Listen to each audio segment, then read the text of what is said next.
What if I told you that one of the world's most futuristic and successful cities is built on a foundation of profound anxiety? A place so obsessed with the future, it practically wills it into existence, yet so haunted by its past, it can never truly escape it. This isn't a city, is simply visit. It's a living, breathing paradox you must decipher. We see the gleaming skyscrapers and hear of its legendary efficiency. But that's just the cover of the book. The real story is in the pages, a tale of survival against impossible odds, of a harmony that is meticulously engineered, and of a social contract with a price tag most of us have never considered. So, forget the tourist trail. Today, we're going on a different kind of journey to uncover the soul of a nation that had to invent itself to survive. When you land at Changi Airport, you're not just entering a country, you're stepping into an argument that has already been won. The world's best airport, a symphony of glass, steel, and cascading waterfalls, is Singapore's opening statement. We are inevitable.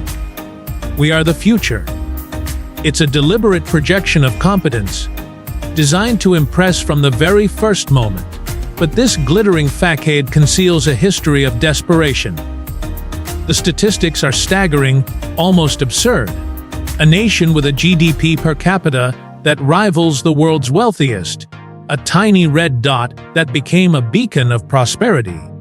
The original story tells us this was achieved through low corporate taxes and business-friendly policies. That's true, but it's a footnote, not the headline. The real story is one of audacious, almost desperate strategy born from a moment of profound existential crisis. On August 9, 1965, Singapore was not a country. It was an orphaned port city, unceremoniously expelled from Malaysia. The televised image of its first prime minister, Lee Kuan Yew, breaking down in tears as he announced the separation, became the defining image of the nation's birth. He wasn't crying with joy, he was crying from the sheer terror of the task ahead. Singapore had no natural resources, not even enough fresh water to sustain its people, relying on agreements with a now foreign and not entirely friendly neighbor. It had no hinterland, no agricultural base, and a small domestic market of 2 million people. Unemployment was rampant, housing was inadequate, and its multi-ethnic population was a tinderbox of potential conflict that had already exploded into deadly riots. It was economically weaker than Jordan or South Africa at the time. The world, and many of its own people, wrote it off as a historical accident destined to fail. But Lee Kuan Yew and his team of leaders were not conventional politicians. They were ruthless pragmatists, architects of nations. He understood that for Singapore to survive, it couldn't just compete. It had to make itself indispensable to the world. It had to become, in his words, a poisonous shrimp. Small, but so valuable and indigestible that larger powers would have an interest in its survival, rather than swallowing it whole.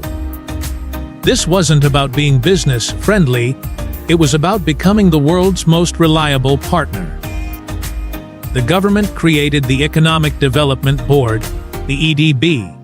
This wasn't just a government agency, it was a global sales team with a single, ruthless mission to court the world's biggest corporations. They went to America, Europe, and Japan, not as beggars, but as partners. They didn't just offer tax breaks. They offered something far more valuable: certainty in a volatile region. They guaranteed a strike-free, English-speaking, highly skilled workforce. They promised to build world-class infrastructure, industrial estates, ports, roads. Before the companies even signed the contracts, they famously promised the CEO of Texas Instruments that they would train the necessary technicians before the factory was even built. And they delivered. This was the can The ethos born of desperation, Singapore's strategy was to become a hub. First, a shipping hub, leveraging its strategic location at the mouth of the Strait of Malacca to become the world's busiest transshipment port. Then, a financial hub, positioning itself as the Switzerland of Asia, with its banking secrecy, political stability, and rule of law. Then, an aviation hub, building the masterpiece that is Changi. And now a technology and biotech hub. Each evolution was a deliberate, calculated move to stay one step ahead of obsolescence, a constant reinvention fueled by the fear of being rendered irrelevant. So, when you see the endless parade of container ships from the shores of Marina Bay, or the logos of global banks piercing the skyline, you're not just looking at a successful economy. You are looking at the physical manifestation of a 60-year-long survival plan. It is a prosperity born not of luck, but of sheer, unyielding will. But building an economy is one thing. Building a nation out of a fractured populace is another challenge entirely. And that's where the story gets even more interesting. There's a popular phrase for Singapore: the city in a garden. It's a beautiful concept, and from the verdant walls of a skyscraper to the futuristic super trees of gardens by the bay, it feels undeniably real. But like everything else here, this green paradise is no accident. It is a product of meticulous, top-down design. And this philosophy of control extends far beyond parks and trees. It goes right to the heart of Singaporean society itself. The greatest challenge facing the new nation in 1965 wasn't economics, it was sociology. How do you forge a single identity from a disparate population of Chinese, Malay, and Indian immigrants, each with their own language, religion, and cultural allegiances? The threat of racial riots was not theoretical, it was a terrifying reality that had already scarred the nation's early years. The government's solution was radical, intrusive, and would be politically impossible in most other countries. It was social engineering on a national scale, and its primary tool was housing. Look around any neighborhood, and you'll see towering blocks of apartments. These are HDB flats, or Housing and Development Board flats. The official line is that they provide affordable public housing, and they do. Around 80% of Singaporeans live in them. But their true purpose is far more profound. They are instruments of nation building. When you apply to buy an HDB flat, you declare your ethnicity.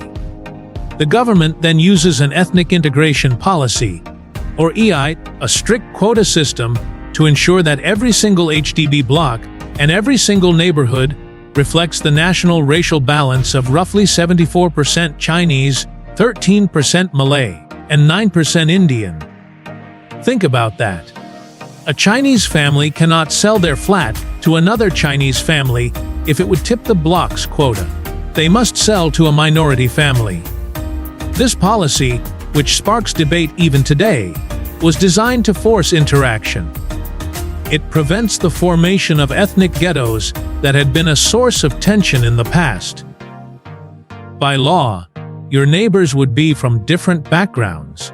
Your children would play with children of different races at the void deck, the open, air-ground floor of every HDB block. Another deliberate design to foster community. You would meet them at the hawker center or market built into your estate. It was a forced integration designed to build a common experience, a shared identity from the ground up. And when you buy an HDB flat, you aren't buying property in the traditional sense. You're buying a 99-year lease. The state, ultimately, remains the landlord. This gives the government immense power to reshape the city, to redevelop, and to ensure that no land is ever permanently locked away from the national interest. This engineering extends to language. Singapore has 4 official languages: English, Mandarin, Malay, and Tamil. This wasn't just a symbolic gesture. English was chosen as the neutral, administrative language of business and schools, a common ground for all races. But in the streets, in the hawker centers, and in the heartlands, a fifth, unofficial language was born: Singlish. You hear it everywhere. A melodic, efficient, and wonderfully complex patois that mixes English grammar with the vocabulary and syntax of Hokkien, Malay, and Tamil. It's filled with words like la and mik that add nuance and emotion. A simple question like, "Can you do this?" becomes, "Can or not?"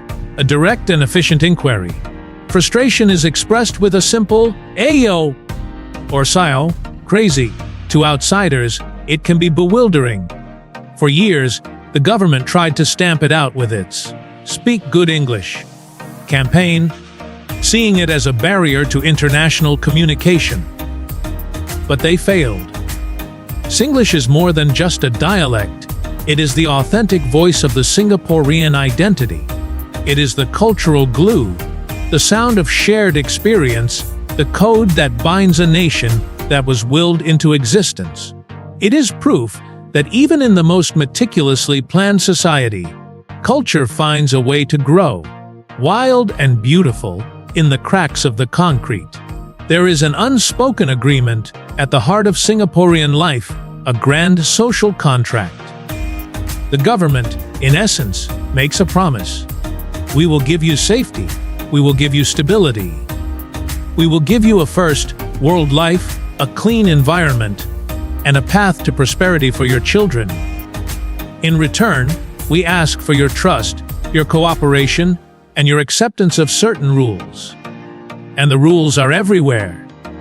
We've all heard the famous ones. The ban on chewing gum, a reaction to vandals sticking it on the doors of new MRT trains. The hefty fines for littering. The public caning for vandalism and other offenses. To a visitor, these can seem quirky or draconian, but they are merely the most visible symptoms of a much deeper philosophy, that the good of the community almost always outweighs the rights of the individual. This philosophy is why Singapore is one of the safest cities on earth. You can walk through any neighborhood at 3 a.m. without a second thought. People leave their laptops unattended in cafes. It's a level of public safety that feels almost utopian. The police are efficient, the laws are clear, and the consequences are severe. This creates an environment of predictability and order that is deeply comforting. But this meticulously ordered world has a price tag, and that price is paid in the currency of personal freedom and spontaneity. Public protests are heavily restricted to a designated corner of a single park. The media operates under tight controls. This isn't a place where dissent is loudly celebrated. The emphasis is on consensus, on moving forward together, not on rocking the boat. This pressure to conform and succeed begins early, in a world-class education system that is also a high-stakes pressure cooker. From a young age, children are streamed and ranked. The entire system pivots around a series of national exams, the most critical of which is the PSLE, the primary school leaving examination, taken at the age of 12. The results of this single exam can significantly influence a child's future educational path, determining whether they go into the elite integrated program, the standard express stream, or the normal academic technical streams. This creates a culture of intense competition that is encapsulated by another uniquely Singaporean terms, kiasu. Kiasu literally means afraid to lose in Hokkien. But it's so much more than that. It's the parent who signs their 5-year-old up for a waiting list for elite tuition centers. It's the sprawling, multi-billion-dollar tuition industry that operates after school hours. It's the person who joins the longest queue because it must be for something good. It's a deep-seated anxiety about being left behind, a relentless drive to succeed that fuels the nation's economic engine, but also inflicts a heavy psychological toll. The work-life balance that the original video mentions is, for many, an aspiration rather than a daily reality. The ambition is real, but so is the burnout. And then there is national service.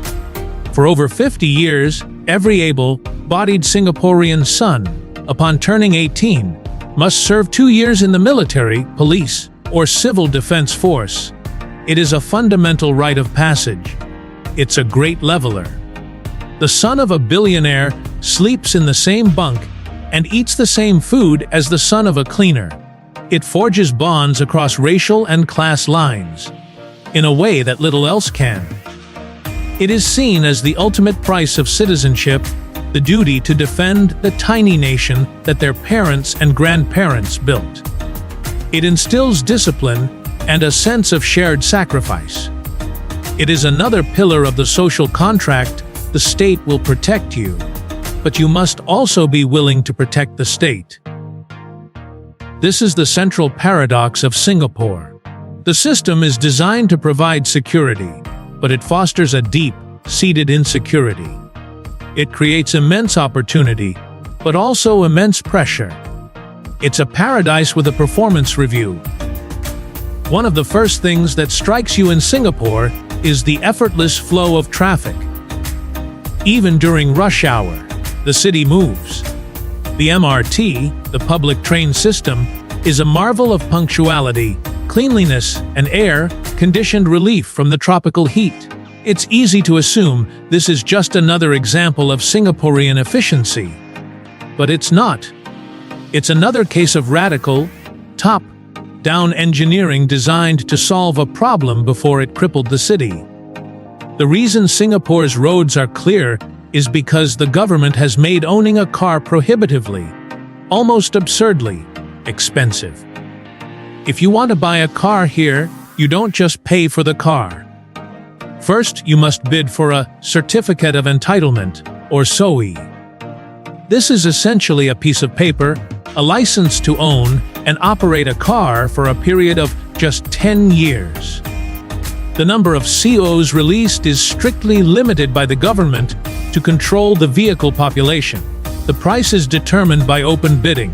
At its peak, a COE for a basic family car has exceeded 100,000 USD. This is before you've even paid for the car itself, the heavy registration fees, and the taxes, which can easily double the vehicle's original price. This system is a brilliant, if ruthless, piece of social and economic policy. It forces the vast majority of the population onto public transport. This, in turn, justifies the massive, ongoing investment in making that system world-class. The buses are clean and frequent, the train lines are constantly expanding, and the entire network is seamlessly integrated. It keeps the city moving, reduces pollution, and makes the urban environment more livable. For the visitor, it's a dream. For the average Singaporean family, it places the dream of car ownership firmly in the realm of luxury, a status symbol for the wealthy. This disconnect between the surface-level experience and the underlying reality is a recurring theme. A visitor enjoys the incredible variety of delicious food at a hawker center, praising its affordability.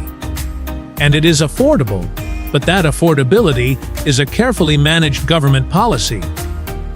Hawker centers are often state-owned, with subsidized rents for stallholders, to ensure that every citizen has access to cheap, good food.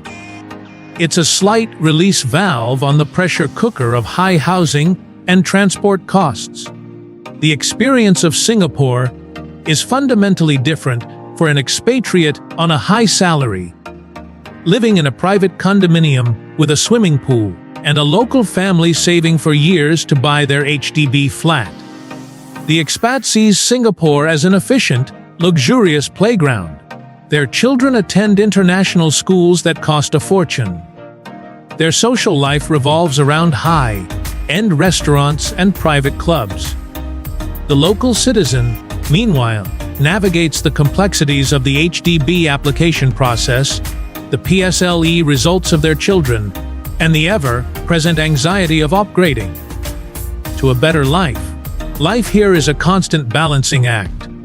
Salaries are high, but so are the costs. The safety net of Medisave, the compulsory medical savings account, is robust, but the dream of effortless wealth is an illusion. Everyone is striving, everyone is planning, everyone is acutely aware of the cost of falling behind. For all its meticulous planning and long-term vision, Singapore cannot control the future. The nation that solved the seemingly impossible problems of the 20th century now faces a new set of challenges that are far more complex and have no easy engineering solution.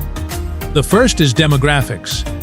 The very success that brought prosperity, education, careers for women, urban living, also brought plunging birth rates. Singapore is now one of the most rapidly aging societies in the world. This creates a demographic time bomb. A shrinking workforce of young people will have to support a growing number of retirees. The carefully balanced social and healthcare systems, built on the assumption of a young, growing population, will be strained to their limits. The solution, so far, has been a carefully calibrated policy of immigration and a heavy reliance on foreign workers. They are everywhere, from the high-flying executives in the financial district to the domestic helpers who care for children and the elderly, to the construction workers from South Asia who build the shimmering skyscrapers.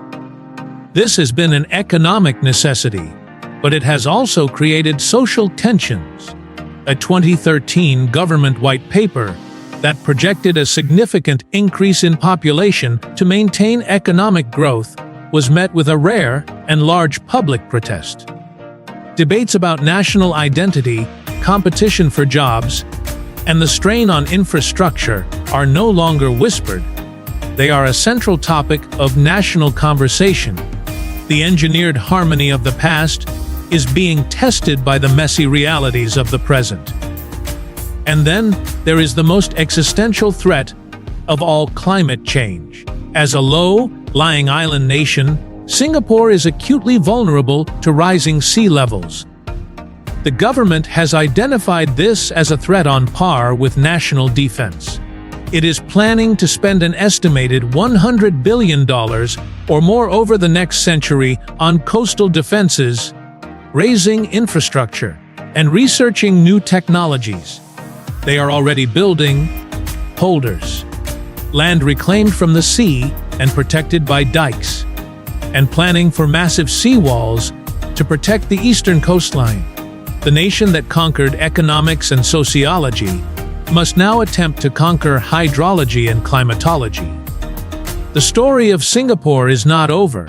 It is not a finished museum piece to be admired from a distance. It is a living laboratory, a constant, high-stakes experiment in governance, social engineering, and urban survival. The next chapter has yet to be written, and its success is far from guaranteed. So, what is Singapore? It is far more than a clean, safe, and wealthy metropolis. It is a testament to the power of human ingenuity and a sobering lesson in the compromises required to build a version of utopia. It's a nation that proves that a shared future, born of necessity, can sometimes be more powerful than a shared past. It forces us to ask uncomfortable questions. What is the ideal balance between individual freedom and collective good? Is this meticulously managed model the blueprint for the cities of the future, or a unique marvel that can never be replicated? What surprised you the most about the hidden layers of Singapore? Share your thoughts or questions in the comments below. If this story opened up a new perspective for you, Please share this video with a fellow traveler who loves to look deeper than the postcard view. Subscribe for more deep dives into the world's most fascinating and misunderstood places. And if you're curious about another nation forged in the crucible of a complex past, check out our video right here.